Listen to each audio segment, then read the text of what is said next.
بیٹھا ہو۔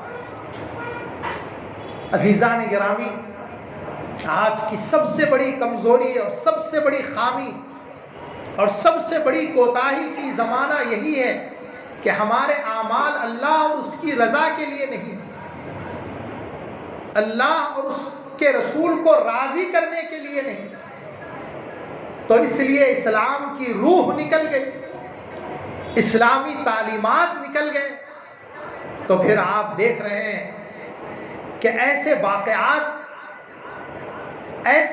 واقعات پڑھنے کو اور دیکھنے کو مل رہے ہیں جس کا تصور نہیں کیا جا سکتا بحیثیت مسلمان، کہ کوئی آدمی اسلام کا نام لیوا ہو، مسلمان بھی ہو، اور اس کی زندگی میں اتنی زیادہ سختی اور اتنی زیادہ بدعملی اور اتنا زیادہ تشدد اور اتنی زیادہ دوسروں کے لیے جذبات میں کمی۔ عزیزان گرامی، رونگٹے کھڑے کر دینے والے واقعات آج ہمارے درمیان میں ہیں۔ وجہ کیا ہے؟ سبب کیا ہے؟ اس کو تلاش کرنے کی ضرورت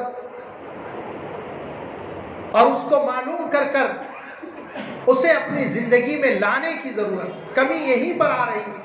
اسلامی تعلیمات اور اسلامی زندگی اپنے گھروں سے آج نکل گئی۔ اس کی وجہ سے بے سکونی، بدعملی، بدنیتی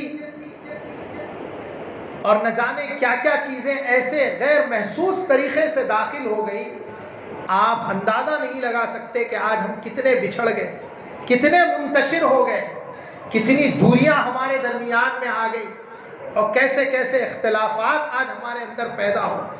عزیزان گرامی، ضرورت اس بات کی ہے، آج ہمارے بزرگان دین اللہ والے اسی طرف توجہ دلا رہے ہیں ہمیں کہ خدا را ہمیں اپنی زندگیوں میں عملی طور پر انقلاب لانے کی ضرورت ہے، اسلامی تعلیمات کا مطالعہ کرنے کی ضرورت ہے، معلوم کرنے کی ضرورت ہے۔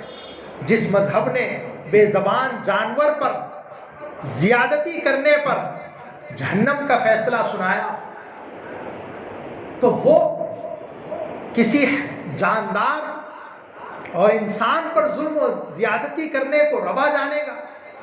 لیکن آج کا مسئلہ یہ ہے کہ آج ہم اپنے مفادات، اپنے اغراض اور ناجائز خواہشات کے اتنے پیچھے پڑ چکے ہیں کہ ہمیں جانوروں اور انسانوں میں بھی تمیز نظر نہیں آ رہی۔ جانوروں کے ساتھ ویسا سلوک نہیں کیا جا سکتا جیسا سلوک آج انسانوں کے ساتھ کیا جا رہا، جیسی زیادتیاں انسانوں کے ساتھ ہو رہی ہیں۔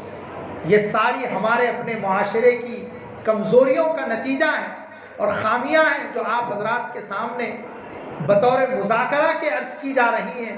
وجہ اس کی یہ ہے کہ اگر ہم ان باتوں کا جائزہ لیں گے تو ہمارے اندر یہ جذبہ پیدا ہوگا کہ ہاں ضرورت ہے کہ اسلامی تعلیمات سے آج ہم قریب ہوں، اسلامی زندگی کو اپنے گھر کے اندر داخل کریں۔ صرف نام لے لینے سے اور کلمہ پڑھ لینے سے نہیں ہوگا۔ اللہ نے کیا فرمایا؟ ان الذین آمنوا وعملوا الصالحات، ایمان بھی ہے اور اعمال صالحہ بھی ہیں۔ آپ صرف اقرار کر لیں، تصدیق کر لیں تو یہ ایمان ہو گیا، زبان سے اقرار کر لیا، دل سے یقین کر لیا، یہ ایمان ہو گیا۔ لیکن اس کے بعد اس کے تقاضوں پر آپ کو اترنا ہے، اس کی تعلیمات پر آپ کو اترنا ہے اور اس پر عمل کرنا ہے۔ وَعَمِلُوا الصَّالِحَاتِ، تو اس کا نتیجہ یہ ہوگا سَيَجْعَلُ لَهُمُ الرَّحْمَنُ وُدًّا، اللہ تبارک و تعالیٰ دلوں میں محبت پیدا کرے۔ کوئی آدمی اپنی جگہ سے ہٹنے کے لیے تیار نہیں، پیچھے آنے کے لیے تیار نہیں۔ معمولی سی بات پر آج ہم جھگڑ رہے ہیں، معمولی سی بات پر ایک دوسرے کو قتل کیا جا رہا ہے، معمولی سی بات پر آدمی ایسے اقدام کرنے سے گریز نہیں کر رہا ہے جن کو سوچنے کے لیے اس کو بہت زیادہ وقت درکار ہوتا ہے۔ کیا کر رہے ہیں؟ جذبات کی رو میں بہہ جانا اور اپنے جذبات پر قابو نہیں رکھنا۔ یہ کب ہوگا؟ یہ جب خوف دل سے نکل جاتا ہے، جواب دہی کا احساس نہیں ہوتا، اور آدمی بے لگام ہو جاتا ہے، تو اس وقت یہ چیزیں پیدا ہوتی ہیں۔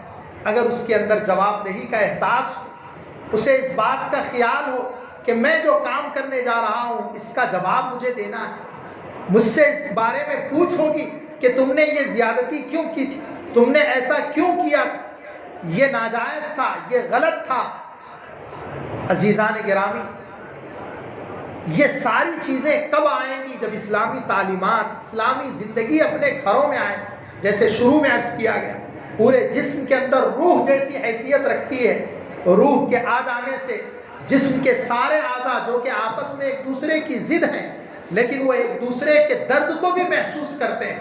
کانٹا بھلے پیر میں چبھے لیکن تکلیف دماغ تک پہنچتی ہے نہیں پہنچتی، اس کا ہر عضو احساس کرتا ہے۔ ایسے ہی جب اسلامی تعلیمات گھریلو زندگی میں داخل ہوگی تو پھر دوسرے کے درد کو محسوس کرنا، دوسرے کی ضرورت کو محسوس کرنا، دوسرے کے حق کو محسوس کرنا یہ آدمی کے لیے آسان ہو جائے گا۔ پھر آپ کسی پر کسی طرح کی زیادتی کرنے والے نہیں بنیں گے۔ پھر کسی کی بیوی سڑک کے کنارے آ کر کھڑے ہو کر مقدمے کے لیے پولیس اسٹیشن نہیں جائے اور وہ یہ نہیں کہے گی کہ مجھے 8 بچوں کے ساتھ سڑک پر چھوڑ دیا گیا، میرے حق کو تلف کیا جا رہا ہے۔ کسی کی بہو ظلم و زیادتی کا شکار نہیں بنے گی، بیٹیوں کے ساتھ زیادتی نہیں کی جائے گی، ان کے حق کو دبایا نہیں جائے گا، ہر ایک کا حق اس کو دیا جائے گا، ہر ایک کے ساتھ رواداری کا سلوک ہوگا، ہر ایک کے حقوق کی پابجائی ہوگی اور پامالی سے ایک دوسرے سے ہم بچیں گے۔ یہ سب اسی وقت ممکن ہے جب کہ اسلامی تعلیمات کو گھر کا حصہ بنایا، اسلامی تعلیمات کو گھریلو زندگی میں داخل کیا۔